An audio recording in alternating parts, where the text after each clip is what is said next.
আসসালামু আলাইকুম। আজকে আমরা করলা ভাজি করব শিং মাছের ডিম দিয়ে। প্রথমে কড়াইতে তেল, পেঁয়াজ, কাঁচামরিচ দিয়ে পরিমাণ মতো লবণ দিয়ে দিব। লবণটা দিয়ে তারপর আমরা একটু নেড়ে সাথে 1 চা চামচ রসুন বাটা দিয়ে দিব। রসুন বাটাটা দেওয়া হয়ে গেলে আমি রসুন বাটাটাকে একটু ভালো করে ভেজে নিব।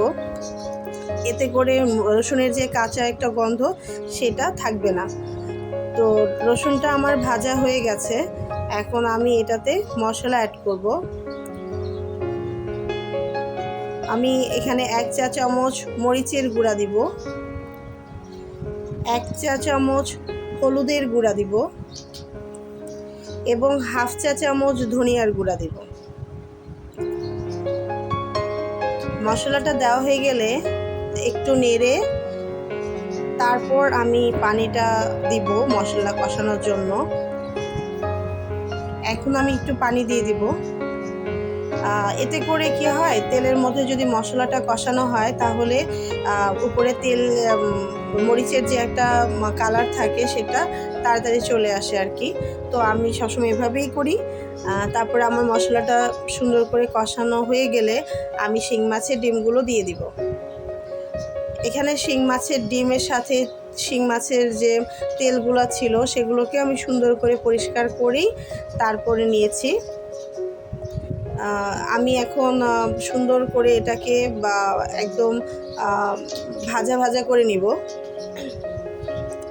যে কোনো ভাজিতে যদি এরকম ডিমগুলোকে একটু ঝুরা ঝুরা করে নিয়ে ভাজা করে নেওয়া যায় তাহলে তরকারিটা বা ভাজিটা খুব ভালো লাগে। এই ভাজিটা আমার মায়ের হাতের রেসিপি।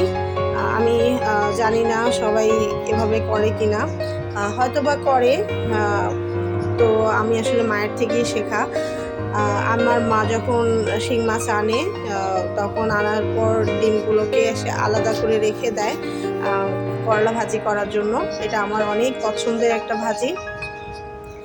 তো তাই আমার ভাজিটা পছন্দ, তাই আপনাদের সাথে শেয়ার করলাম। তেলটা উঠে এসেছে এবং খুব সুন্দর ভাজা ভাজা হয়ে গেছে মাছের ডিমটা। রুই মাছের ডিম বা অন্যান্য ডিম থেকে যেরকম গন্ধ আসে শিং মাছের ডিম কিন্তু এরকম গন্ধ নাই। খুবই ভালো লাগে, খুবই মজার একটা ডিম। পরিমাণ আসলে কম হয়, তো ভাজি করলে আসলে ভাজির টেস্টটা অনেক বেড়ে যায়। আমি এখন এটাতে করলা দিয়ে দিব আর সাথে আলু দিব। এখানে 2টা করলা আছে, সাইজটা মিডিয়াম, আর হচ্ছে একটা আলু আছে। আমি সবসময় বাজারের থেকে যখন করলা নিয়ে আসি তখন সাদা করলাটাই একটু বেছে নিয়ে আসি। বেশি কালো যে করলাটা সেটা আমি নেই না। এতে করে আমার কাছে মনে হয় যে সাদা করলাটার তিতা ভাবটা কম থাকে, আর এভাবে রান্না করলে একদমই তিতা লাগে না। আমার ছোট একটা বাচ্চা, 4 বছর, ও এই ভাজিটা খুব পছন্দ করে। তো আমি কিন্তু কখনো করলা লবণ দিয়ে বা কিছুতে মেখে রাখি না, আপনি দেখলেই বুঝতে পারতেছেন। আমি সুন্দর করে ধুয়ে পরিষ্কার করে তারপরেই ভাজি করি। এটার জন্য আমাকে লবণ দিয়ে মেখে রাখতে হয় না। তো এভাবে আপনারাও করবেন। তারপরে আমার সুন্দর করে মেশানো হয়ে গেলে আমি 10 মিনিটের জন্য ঢেকে দিব। এতে করে করলাটা সিদ্ধ হয়ে যাবে। আমি ঢেকে দিয়েছি। এখন 10 মিনিট পরে আমি ঢাকনাটাও উঠাবো।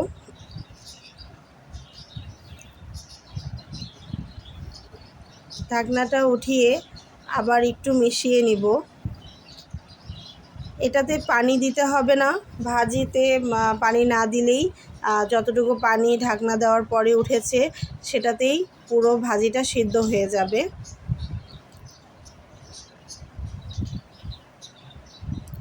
সুন্দর করে একবার নাড়া দিয়ে মিশিয়ে তারপরে আবারও ঢেকে দিব যেন বাকিটাও সিদ্ধ হয়ে যায়।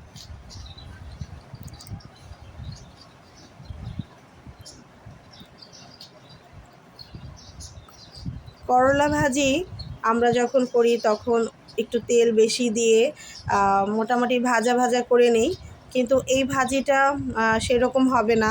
তেল তেল থাকবে, পানি শুকিয়ে যাবে, কিন্তু মাখা মাখা হবে। মানে এটাতে পানির পরিমাণ থাকবেই না বলা চলে, আর খুব বেশি ভাজাও হবে না। আমার আম্মু যখন করে তখন আমার মানে এভাবেই ভালো লাগে খেতে, তাই আমি আপনাদের সাথে শেয়ার করলাম। অবশ্যই একবার হলেও ট্রাই করবেন ইনশাল্লাহ। খুবই মজার একটা ভাজি, আশা করি আপনাদেরও ভালো লাগবে। বাসায় যখন শিং মাছ আনা হবে তখন রেখে দিবেন, আর শিং মাছের ডিম দিয়ে এই ভাজিটা করে নেবেন। খুবই মজার একটা ভাজি। তো যদি আমার ভিডিওটা ভালো লাগে আর আমার ভিডিওটা যদি আপনাদেরকে রান্নাটা যদি একটুও ভালো লাগে, অবশ্যই আমার চ্যানেলটাকে সাবস্ক্রাইব করবেন। আর আমি এখন এটাতে একটু ধনেপাতা দিব, কারণ ধনেপাতাটা আমার কাছে ভালো লাগে, তাই আমি সামান্য পরিমাণে ধনেপাতা দিয়ে দিব।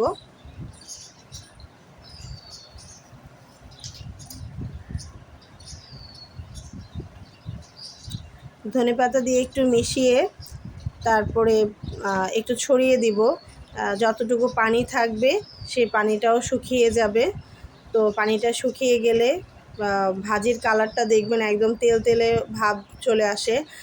হালকা হালকা লেগে যাবে, কিন্তু পুরোপুরি লেগে যাবে না, কারণ এটা একদমই ভাজা ভাজা হবে না, এটাতে মশলা আছে। তো আপনারা দেখতে পাচ্ছেন আমার ভাজিটা কিন্তু অলমোস্ট ডান। এখানে কোনো পানি নাই, খুব সুন্দর একটা ভাজি, ঝরঝরে। আমার ভাজিটা অবশ্যই একবার হলেও ট্রাই করে দেখবেন। আল্লাহ হাফেজ। নেক্সট ভিডিওতে অবশ্যই দেখা হবে। আসসালামু